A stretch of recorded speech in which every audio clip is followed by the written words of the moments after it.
I've asked Lynn to play the hymn on page 303 of the Worship and Song, the Friends Hymnal. You'll recognize the tune, but these are different words to that tune, and the words go, "Peace in our time, O Lord, to all the people peace. Peace surely based upon thy will and built in righteousness. Thy power alone can break the fetters that enchain us, the sorely stricken soul of life, and make it live again."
Are there announcements that need to be made?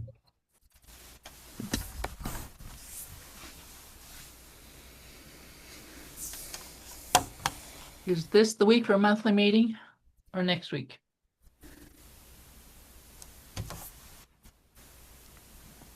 I think it's next week. Let me check. Third Wednesday? It would be next week, I think. The 20th. Okay, thank you. Jeff, okay. Okay, you got a towel?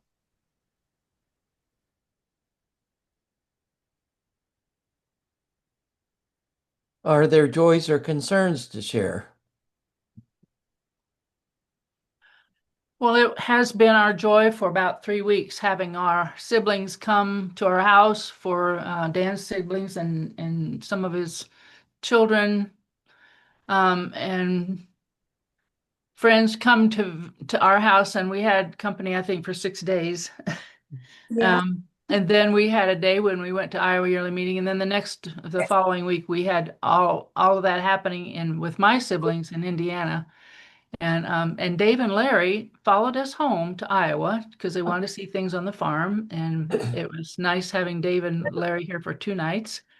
And then they went on to Kansas and Oklahoma, and they're now returned home in Florida. And Larry will fly home from there. But what joy it has been to have everybody together and all the visiting that's happening and sharing. And it's just been very rich. I'm so thankful for that. I want to share that on Friday, a book that we've been working on was released. It's a book of letters written by my late wife before we were married, and she was working for the American Friends Service Committee in Vietnam during the war as a physical therapist in the Quaker Rehab Center at Quang Ngai, where they were making artificial limbs for the civilians who had been badly injured in the war. She wrote letters home to her parents frequently, and they sort of got lost. But Sylvia, who's a great organizer and is always nicely reorganizing the house here, found those letters about a year ago. We typed them up I sent them to my children, and my daughter said, "We've got to make a book out of this." So it's available online, 175 pages for $9.99, called Letters from the Other Side.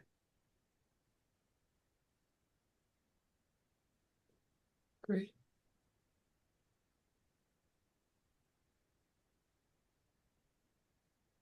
Well, a joy for me is to have Donna and the cat here, and her brother, Ron, who has some physical and um, dementia issues. And we were able to we wondered how he would adjust to, they're both lifelong Californians, to move to Ohio, but he's a block and a half from our place in a assisted living and is loving it.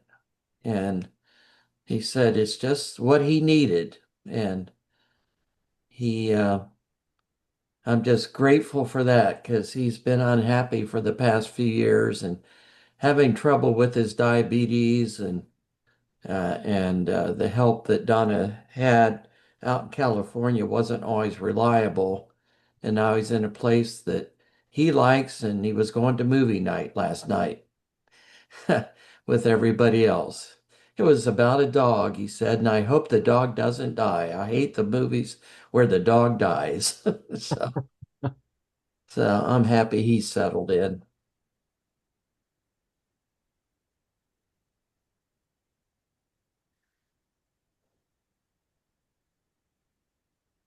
Speaking of letters, Brent, I read the letters that you read last week um, at the memorial service for the Hiroshima memorial. So they were very touching.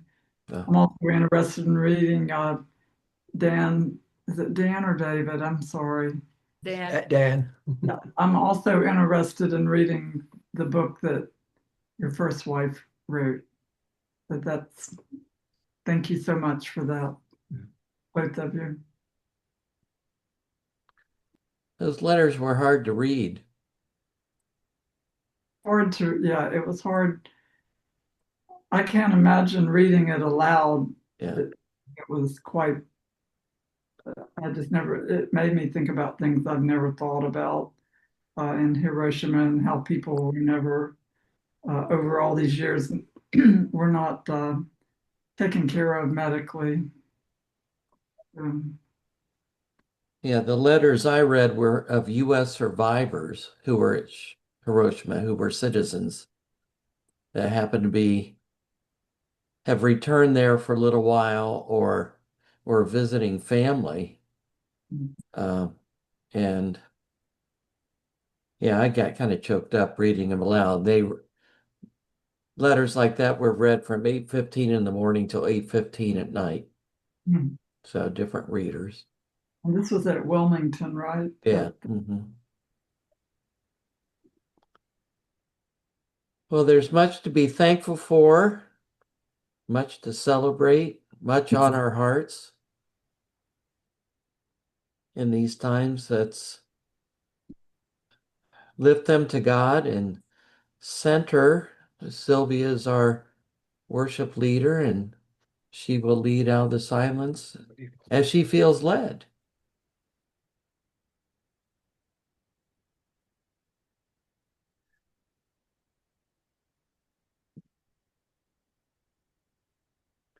A couple of months ago, when it worked out that I shared messages on 2 consecutive Sundays, I selected 2 words from the hymn, Grant Us Wisdom, Grant of Courage, as the topics of those messages. For this month, when Norma asked for dates when we were available, I said I could do a message on either the 10th or the 17th. Then she responded, how about doing another 2-part message on both Sundays? So I've been thinking of some pairs of words or names that might inspire such a 2-parter. I thought about salt and pepper because there are some really good thoughts in the Bible about how we are to be the salt of the earth. But I couldn't find pepper even once in the Bible concordance. John did an enlightening message about darkness and light not very long ago, so you don't need to hear more about that. Dan and I had a short conversation about Mary and Martha recently, but it seemed like it was leading toward sort of a disagreement on how I spend my time when we're having company.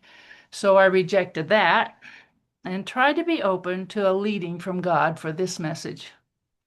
Then 2 days ago, I read an article in my online Plow subscription, thanks to Brett for referring to that, titled, Should Christians Kill? It was such a good article and so very timely that it seems that was my leading. After all, if someone else can put into words what is pricking my conscience better than I can, why not share it? So I'm going to read most of that article by Ronald Sider to you, and we'll see what happens next week. It's pretty long, so maybe you'll get part this week and part next week. First, I want to read to you from Matthew 26, starting with verse 47, about when Jesus was arrested before his crucifixion. It goes like this. While he was still speaking, Judas, one of the 12, arrived, and with him was a large crowd armed with swords and clubs sent from the chief priests and the elders of the people. Now the betrayer had arranged a signal with them. The one I kiss is the man. Arrest him. So going at once to Jesus, Judas said, Greetings, Rabbi, and he kissed him. Jesus replied, Friend, do what you came for. Then the man stepped forward, seized Jesus, and arrested him. With that, one of Jesus' companions reached for his sword, drew it out, and struck the servant of the high priest, cutting off his ear. Jesus said, Put your sword back in its place, for all who draw the sword will die by the sword. Do you think I cannot call on my Father, and he will at once put at my disposal more than 12 legions of angels?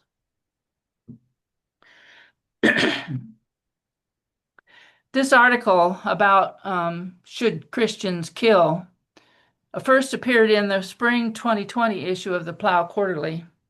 It starts with the question, what would happen if all the Christians in the world refused to kill? Much of the article is about the history of Christians in regard to their beliefs about killing. I have subscribed to the Quarterly Plow and have copied this article in total, but I will leave out several paragraphs to make it fit in the time we have. The earliest Christians embraced Jesus' message of peace. Indeed, up until the time of Constantine, the early church taught that Jesus forbade his followers to kill, the time of Constantine being about 300 years after Jesus. The most profound theological foundation for this conviction was the cross, that Christians should love, not kill their enemies, as Jesus had shown them. Even so, when Jesus commanded the disciples to love their enemies, did he mean that they should never kill them? Did Jesus literally want his disciples to put down their swords? One may conclude with Reinbold Niebuhr, who is an American theologian of the 19th century, that Jesus said to love one's enemy, but that it does not work in the real world. One may also note the obvious with C.S. Lewis, who said, Does anyone suppose that our Lord's hearers understood him to mean that if a homicidal maniac attempting to murder a third party tried to knock me out of the way, that I must stand aside and let him get his victim? And with that, discount pacifism altogether. Yet Jesus' command remains. Christians are to love their enemies. What does this mean? For 2,000 years, Christians have sought, more or less seriously, to grapple with this question. What can we learn from the history of the church? Could Jesus have really intended his followers to lay down their arms? By the late 3rd century, there is evidence that some Christians were serving in the Roman army. The disconnect between teaching and action recurs throughout church history. As a glance at the divorce rate will show, the message in all remaining Christian writings of the era is clear. Killing is always wrong for Christians. When the Roman Emperor Constantine legalized their religion, Christians entered a dramatically new period. Since some of his rivals flavored continued persecution, it is hardly surprising that Christians cheered Constantine's military victories as well as his political ones, or that many joined his army. Within 100 years, only Christians could serve in the Roman army. In the years after Constantine, leading Christian theologians, especially Ambrose, Bishop of Milan, and Augustine, Bishop of Hippo in North Africa, developed the basic framework of the just war tradition. Borrowing from Cicero, Augustine wrote that war may be justified only if it cannot be avoided in defense of the state, and its end is peace and justice, not revenge. War itself must be conducted justly. In subsequent centuries, Christian thinkers refined and developed just war criteria, considering both when it might be just to go to war and what constitutes right conduct in war. From the 5th century to the present, the just war tradition has shaped many Christians' understanding. During the Middle Ages, such Christian theologians and leaders as Thomas Aquinas made arguments to reduce war. Some sought to greatly expand the categories of people exempt from attack. Others to limit the times when military campaigns could be conducted, not on Sundays. But the Church itself launched the Crusades as holy wars willed by Christ to capture and free the Holy Land from centuries of Muslim control. Prominent church leaders summoned Christians to slaughter the infidels controlling the Holy Land. Despite this, the pacifist tradition continued in the Middle Ages. In the Reformation, the large Protestant traditions, that's Lutheran, Calvinist, and Anglican, affirmed and taught the just war tradition as Christian orthodoxy. The Anabaptists, or radical reformers, disagreed. They insisted that the church should manage its own life free of interference from the state. They also taught that Christians serve a different kingdom, ruled by love, and are never to kill. The Anabaptists rejected two widely held institutions, the state or established church and the just war tradition. The result? Catholics, Lutherans, Anglicans, and Calvinists executed the new heretics by the hundreds, and the Anabaptists immigrated to places which tolerated their refusal to participate in war. They have especially flourished in North America, where the Mennonites, originally from the Netherlands, are among the major denominations belonging to the historic peace churches. The Quakers, or Religious Society of Friends, emerged toward the end of the English Civil War in the middle of the 17th century. Founder George Fox rejected the Constantinian union of church and state, iterating an early peace testimony and other private ethical and theological positions which would compel believing friends to act toward moving the larger Christian society toward peace. For example, William Penn, the first governor of Pennsylvania, endeavored to establish peaceful, just relations with the Native Americans living in his colony. Quakers who controlled the colony's legislature at the time also refused to vote for military expenditures until 1756, when the French and Indian War was well underway. With great reluctance, the legislature voted for a bill that exempted Quakers from military service, but funded the campaign. After this, the Quakers simply refused to run as candidates in the next election, and non-pacifists took over the legislature. Through their American Friends Service Committee and other organizations, Quakers continue to the present as an important pacifist voice in the United States and around the world. I'm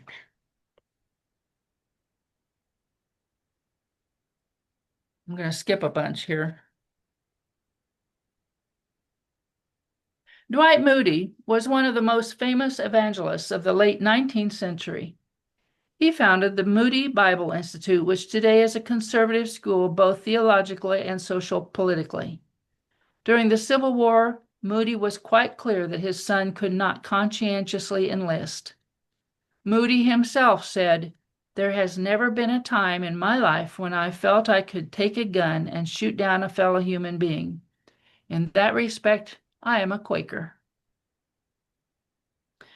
Catherine Booth, co-founder of the Salvation Army, was a pacifist, as was Charles Haddon Spurgeon, one of the most popular preachers of mid-19th century Britain.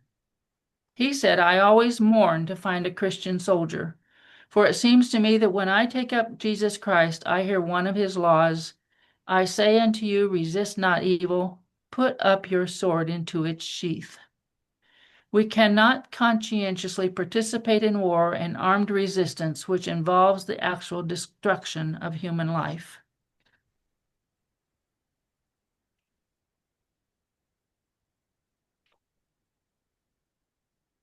I'm going to skip right to today's challenge. Clearly, contemporary Catholic teaching, including the teaching of historic peace churches, encourages nonviolent methods in situations of conflict. This is important because Christ's love compels action. Just war Christians like C.S. Lewis are surely correct that if there are only two options, to kill or to do nothing to defend neighbors, Jesus does not want us to step aside and watch an aggressor brutalize others. But this is not the kind of pacifism we read about in church history. There is a third possibility: to oppose evil nonviolently. Nonviolent resistance to injustice, tyranny, and brutal dictatorship has had many astonishing successes. Gandhi's nonviolence defeated the British Empire. Martin Luther King Jr.'s nonviolent civil rights movement changed American history. Solidarity's nonviolent campaign defied and conquered the Polish communist dictatorship. In Why Civil Resistance Works, a book by Erica Chenoweth and Maria Stephan, major armed and unarmed insurrections from 1900 to 2006 and report an amazing result. Nonviolent resistance campaigns were nearly twice as likely to achieve full or partial success as their violent counterparts. I'm going to read that sentence again. In their book, nonviolent resistance campaigns were nearly twice as likely to achieve full or partial success as their violent counterparts. What then would happen if Christians in the U.S. or the whole world refused to kill? Evil people would likely kill many millions. Christians would suffer a huge loss of possessions. But the path of killing also has enormous costs. 86 million people died in wars just between 1900 and 1989. If Christians truly love their enemies and refuse to kill, I believe that fewer people would die from violence in the next 100 years than in the past century. And sometimes nonviolent resistance would be stunningly successful. We know how courageous nonviolent resistance can move the hearts of hardened soldiers. When 1 million Filipino citizens dared to stand in front of the tanks sent by the ruthless dictator President Marcos to crush them, the soldiers hesitated. As one eyewitness reported, the soldiers did not have the heart to pull the triggers on civilians armed only with their convictions. Praying nuns and unarmed civilians conquered a vicious dictator. Not always, of course. We dare not forget the Tiananmen Square massacre in China in 1989. There would be terrible suffering and many deaths. The question is whether Christians will choose to follow the way of Christ rather than to kill our enemies. Millions of Christians might suffer and die, but more millions of astonished observers might decide to embrace Christ, just as they did in the earliest years of the church. I even dare to expect that fewer people would die than if we continue on the path of violent defense. That expectation, of course, is grounded in hope. But this hope, indeed, is what disciples of Christ ultimately stake our lives upon. Those words by Ronald Sider.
The words to A Song of Peace go like this. This is my song, O God of all the nations, a song of peace for lands afar and mine.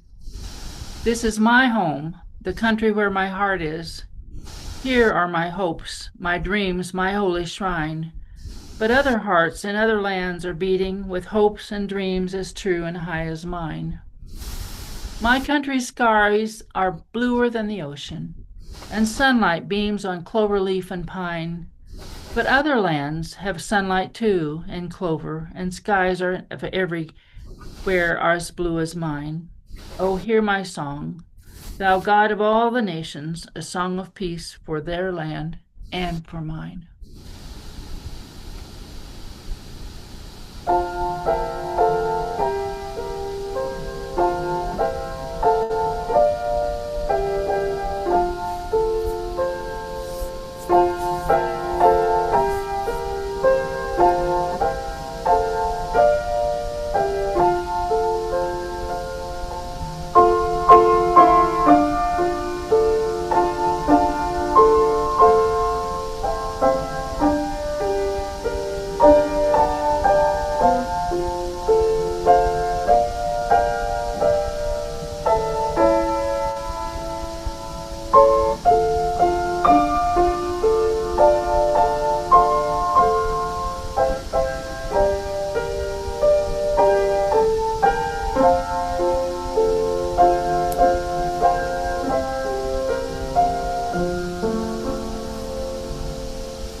Thank you, Sylvia and Lynn, for your ministry offerings.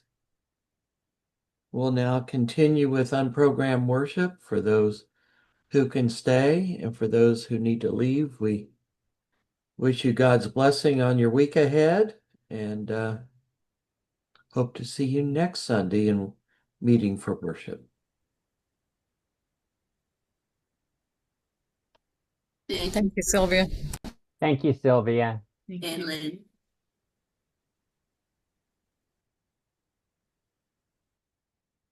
Wonder who Jeffrey is.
If friends' hearts are clear, we can close meeting for worship.